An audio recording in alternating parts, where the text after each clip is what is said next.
Yo, family, we got to talk. Kirk Franklin was just on Sway in the morning, and he dropped some truth bombs. The internet is buzzing. He talked about the black church. He talked about slavery. He talked about the Bible, and he said some things that many people have wanted to say, but they've been afraid to say. We're going to break it all down next. Let's get the people what they want. The Wade-O Radio Show.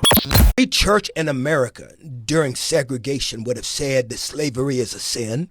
Slavery would have never existed in America. Yeah. Slavery could have never existed in America if every Bible reading, I don't know what Bible they were reading. I don't know what Bible they were using, but if every Bible-believing church during the 19th, 18th century would have collectively said that slavery is a sin, slavery would have never existed in America. I'm not talking about historical, because we know that in Egypt there were different forms of slavery where you could pay your way out. But I'm talking about this thing that disrupted and dismantled humans from their family, from their thinking, from their well-being, from their mental health. Yeah. That if we would have collectively, if Christians collectively would have said slavery is a sin, it would have never existed in America. Because that's how much power the church had in Western America. They were creating doctrines and dogmas, but a lot of these doctrines and dogmas also had to do with control. They were trying to control the habits and the ways and the executions of human behavior. Whether it's sexuality, whether it was giving, whether it was trying to have these monotheistic ideals or trying to make monotheistic ideals monolithic. And so when you look at all of the origins of controlling humankind, it came from dogma, it came from doctrine, where when you look at the teachings of Jesus Christ and when you look at the heart of the matter of the Gospels, it is about, if you're sick and if you're hurting, there's no way that I can be well when my brother's still sick and hurting. Man, that was good, man. First up, shout out to Sway. That was a great interview. And it's funny because that is actually how the interview ended. And the thing is, man, I actually want to side with Kirk and think that it would have been that simple as if the church had stood up and said, hey, this is evil, that would have ended slavery. I'm not sure that's the case, though. And there's a couple reasons why. The slave masters were already perverting the Bible to justify it. Who's to say that if the church at large had stood up and said no, and it was just the slave masters who had to make these decisions, I think some of them might have left the church because they were already willing to pervert the Bible itself. They were already willing to prevent black preachers from preaching certain sections of the Bible that dealt with justice, that dealt with freedom, that dealt with any of those types of themes.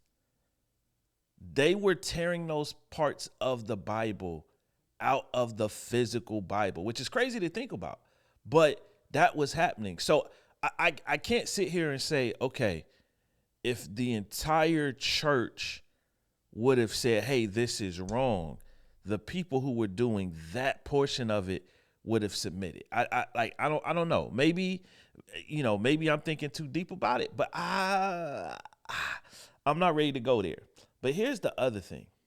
To this day, there are wrongs that took place during slavery that have not been made right. There's been no financial restitution for the descendants of slaves.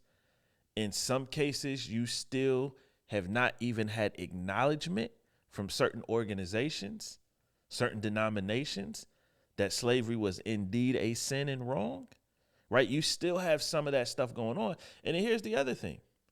The church to this day is still, the evangelical church that is still slow to even address racial justice and social justice issues in many cases that deal with race-related things. So it's hard for me to say, hey, man, if the church would have stood up and said this is wrong, everybody would have just complied, right? It's hard for me to say that because there's so many different layers to it. I want to believe that, but I mean, here's the more important thing, regardless of like how I feel about this, I just think this is an important conversation. I think we do at times undermine and fail to realize how powerful and important and impactful the voice of the church is. And it's on us, all of us as believers, to do the right thing. There's been a lot of conversations in pop culture right now about the brand of the church.